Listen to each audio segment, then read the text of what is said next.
Hubo un momento en la historia en el que la palabra de Dios fue fragmentada, no por persecución, no por ignorancia, sino por una decisión meramente humana. Hoy te han dicho que la Iglesia Católica añadió libros, pero lo que no te han contado es quién los quitó y por qué.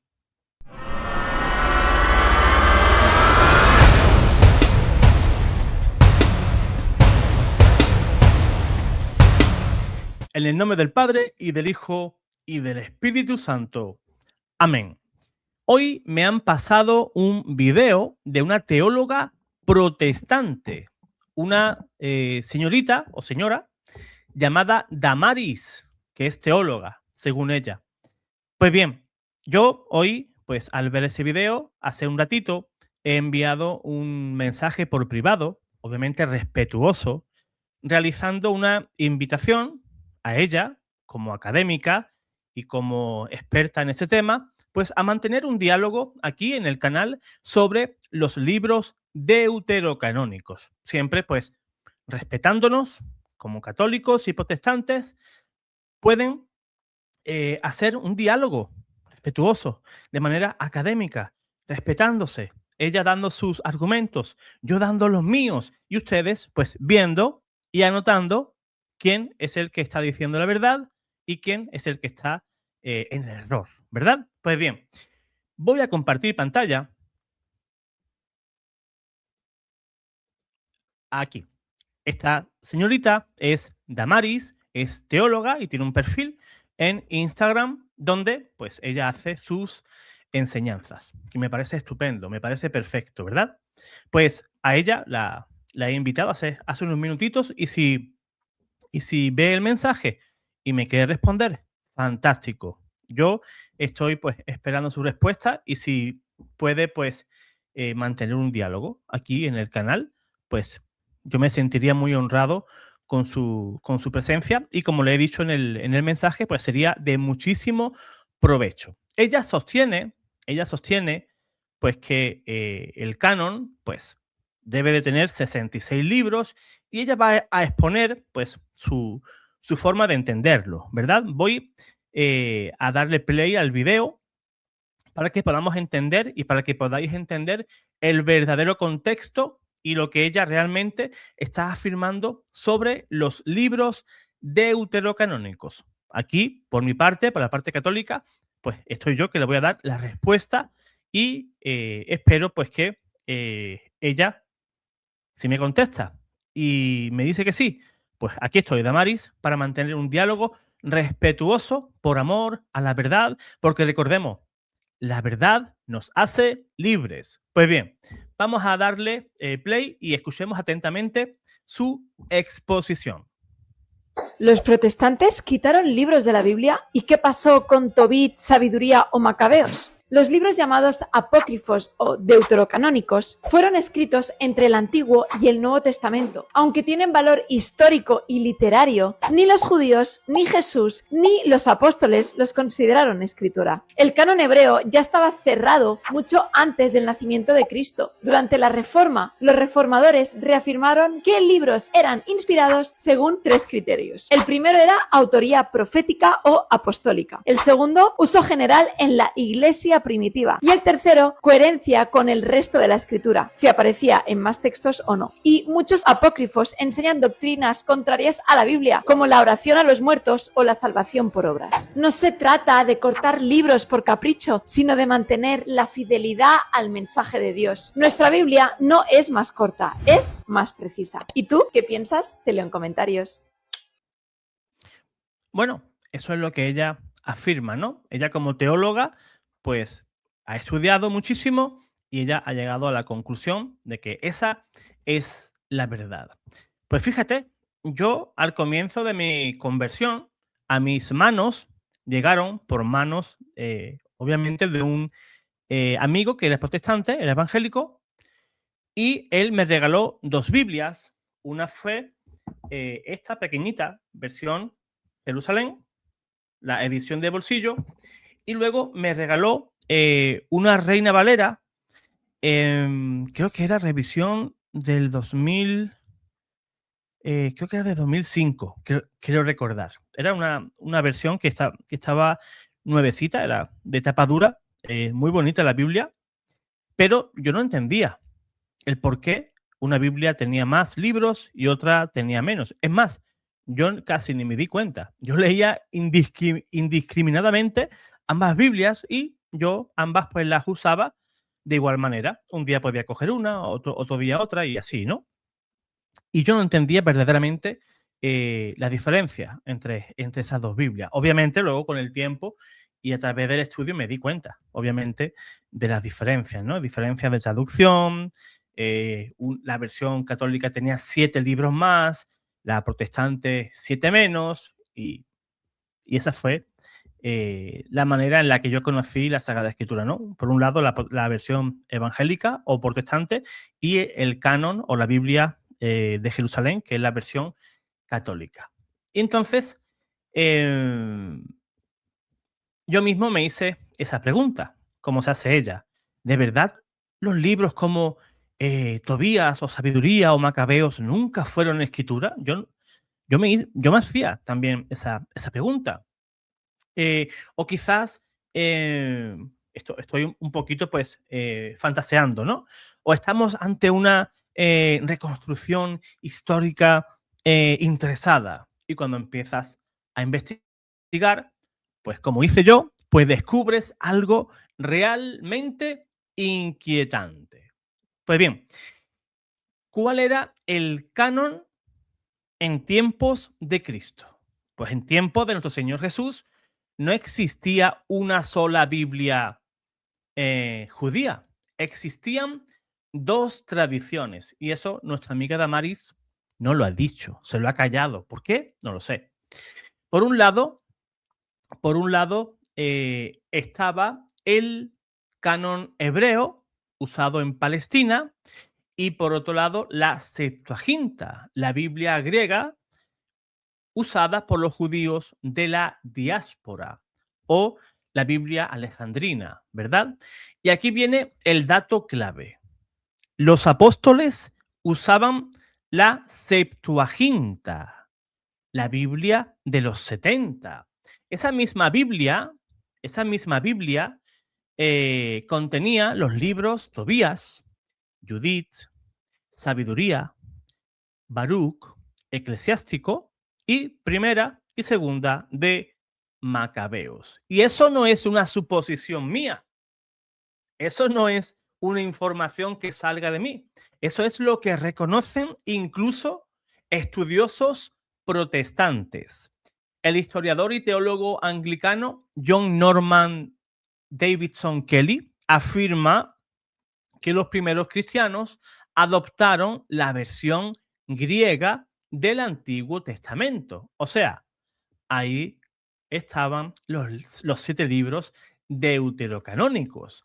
El biblista protestante Frederick Pibie Bruce reconoce claramente que la Septuaginta fue la Biblia de la iglesia primitiva. Entonces, la pregunta se hace inevitable.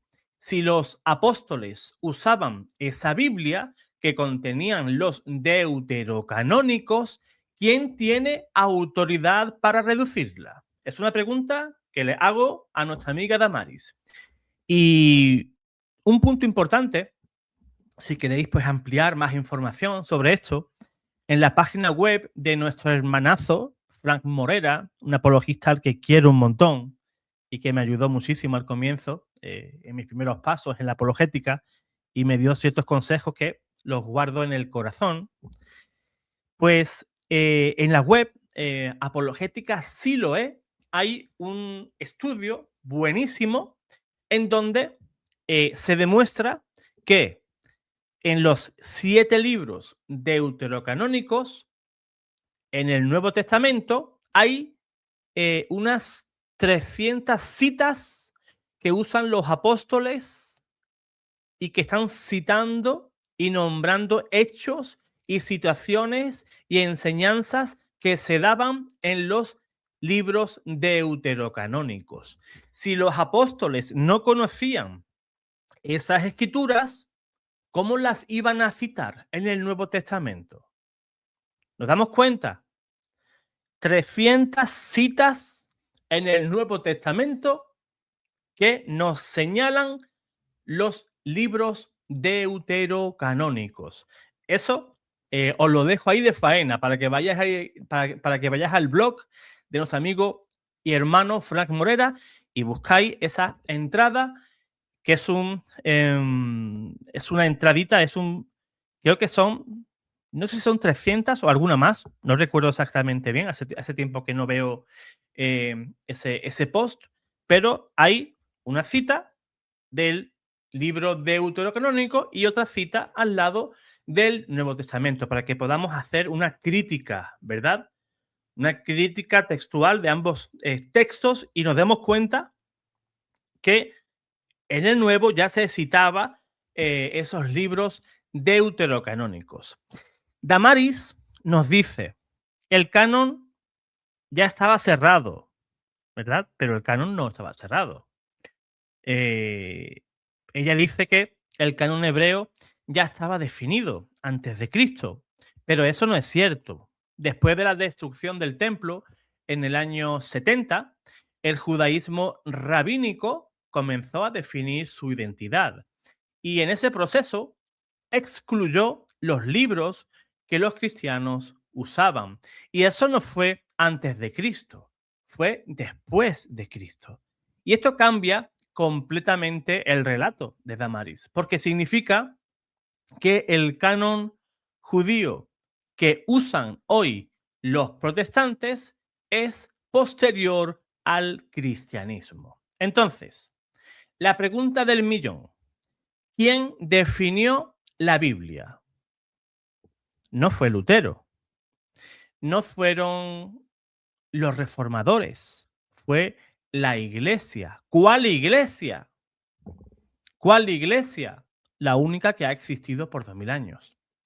La Iglesia Católica, en el siglo IV, bajo el pontificado de un papa, fíjate, el Papa San Dámaso I. Y él estableció el canon completo. En el Concilio de Roma, en el año 382, se enumeraron los libros de la Escritura. Y sí, lamentablemente, incluían los 73 libros, los mismos que hoy conserva la Iglesia Católica. Ese canon luego, más adelante, fue confirmado en otros dos concilios, el Concilio de Hipona y el Concilio de Cartago.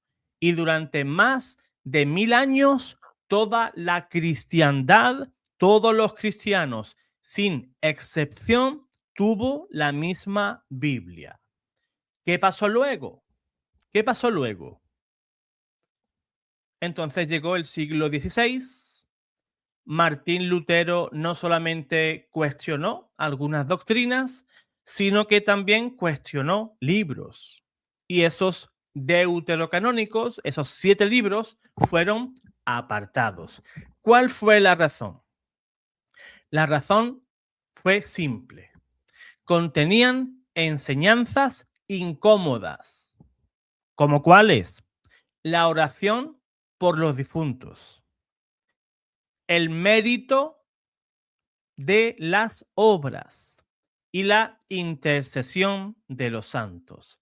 En la nueva teología de esa iglesia paralela que estaba formando Martín Lutero, no encajaban esas doctrinas y por eso fueron relegados esos libros. No porque fueran desconocidos o falsos, apócrifos, sino porque eran problemáticos para ellos. Y aquí viene lo más importante, lo más importante. Incluso dentro del mundo protestante hay voces que reconocen el valor y la cercanía de estos libros. El teólogo protestante Oscar Cullmann subraya la continuidad entre estos textos y el Nuevo Testamento. El exégeta Rudolf Bultmann, estoy citando eruditos protestantes, no católicos. el exégeta Rudolf Bultmann reconoce su importancia para comprender el contexto teológico del cristianismo primitivo. O sea, no son libros ajenos, son parte del mundo espiritual en el cual nació el cristianismo y por ende la iglesia. Entonces, seamos claros, no nos engañemos. No es que los católicos añadieran posteriormente libros, es que los reformadores lo quitaron y lo hicieron basándose en un canon judío, como he dicho antes, posterior a Jesús, no en el que usaron los apóstoles, ni tampoco se basaron en un canon que definiera la iglesia, sino en la dificultad que ellos tenían de encajar esas doctrinas en esa nueva fe que los protestantes estaban creando. Pues bien, así que la próxima vez que algún protestante o evangélico te diga, tu Biblia tiene más libros o tiene libros de más, respóndele con serenidad pero con firmeza. No, mi Biblia es la misma que tuvo la iglesia desde el comienzo. Porque la verdadera pregunta no es quién añadió libros, sino esta: ¿quién se atrevió a quitarlos? ¿Quién se atrevió a quitarlos? Porque fíjate, Martín Lutero quería eliminar también la epístola de Santiago. ¿Por qué? Porque Martín Lutero se sacó de la manga la doctrina de la sola fe. Yo por la fe soy salvo, no necesito las obras. ¿Y qué decía Santiago? Muéstrame tu fe sin obras, que yo por mi obra te mostraré mi fe. O sea, la fe cristiana es una fe que se mueve, es una fe que obra, no es una fe muerta. Porque yo te voy a decir una cosa. Los demonios creen, o sea, tienen fe y tiemblan y no son salvos. No son salvos. Si eso fuera así, los demonios serían salvos. Ellos creen, dice la Sagrada Escritura. Y los demonios, que yo sepa, no se salvan. Creer en la sola fe es tener una fe egoísta. Porque cuando tú sabes que muestras tu fe por tus obras, te metes en problemas. Porque si viene alguien con hambre, le tienes que dar de comer. Si viene alguien con sed, le tienes que dar de beber. Es más, en los mandamientos hay obras que te manda el Señor, como te acabo de citar: dar de comer y dar de beber. El joven rico, cuando se acercó a Jesús: Señor, ¿qué tengo que hacer para ganar la vida eterna? Cumplir los mandamientos, le dijo Jesús. Y los mandamientos, como te he dicho, te manda porque es un mandamiento, no es un si tú quieres. Te manda ¿a qué? A honrar a tu padre y a tu madre. A dar de comer al hambriento, a dar de beber al sediento. ¿Son obras o no son obras? Entonces, ¿qué me estás contando? ¿Qué me cuentas? Por eso Martín Lutero quería eliminar la epístola de Santiago. Y quería también quitar el libro de Apocalipsis. Y fíjate, en el libro de Apocalipsis, Jesús mismo dice, no recuerdo si era el capítulo 2, en el que decía Jesús, Dios, el jefe, el que manda, que él dará a cada cual según sus obras. Y dime tú, si tú quieres inventar una nueva fe que es la sola fe, un dogma protestante, y ellos dicen que no tienen dogmas, la sola fe, entonces tienes que quitar Apocalipsis y tienes que quitar a Santiago. Pero es que si seguimos así, si seguimos quitando donde tenemos que obrar, pues entonces quitemos muchos más capítulos de la Escritura. Por ejemplo, cuando Jesús dice, estaba preso y vinisteis a verme, estaba desnudo y vinisteis a vestirme. Tendríamos que quitar un montón de cosas en la Biblia y tendríamos una Biblia aún más mutilada de lo que hoy tiene un protestante. Y es más, entre los protestantes reconocen, y esta chica lo debe de saber, que en la Biblia Reina Valera 1960 hay más de 3000 errores de traducción. Yo creo que si tú eres protestante y me estás viendo, yo deseo para ti que tengas una Biblia sin errores, porque tú quieres conocer a Jesús. San Jerónimo, que decía, quien desconoce las Sagradas Escrituras, desconoce a Cristo. Y yo sé que tú eres evangélico o eres protestante y realmente amas al Señor. Por eso no te mereces menos. Te mereces conocer al Señor y conocer su santa palabra con una Biblia que merezca la pena. Y ahí tenemos la Reina Valera, que es la Biblia más extendida entre los hispanohablantes. Y os merecéis una buena Biblia. Y una buena Biblia, pues podría ser la Biblia Jerusalén, la Biblia de Navarra, la de Monseñor Staubinger. Me gustaría, hermano, ya voy a hacer la pregunta antes de terminar, antes de marcharnos. Me gustaría que en los comentarios me digas, tanto católicos como evangélicos. José Manuel, uso la Biblia Jerusalén, la versión de Navarra, la Torre Samat, Staubinger, alguna edición, pues no sé, de San Pablo. La Biblia que tú uses, pues dímelo en los comentarios. Mira, José Manuel, yo uso tal traducción y me parece que es buena o me parece que no es tan buena, pero dímelo ahí en los comentarios. Pues ahí queda dicho, hemos hecho una pequeña disertación, así a grosso modo, de lo que ha dicho Damaris sobre los libros deuterocanónicos. Pues hermanos, que pasáis una excelentísima tarde. Dios te guarde, Dios te bendiga.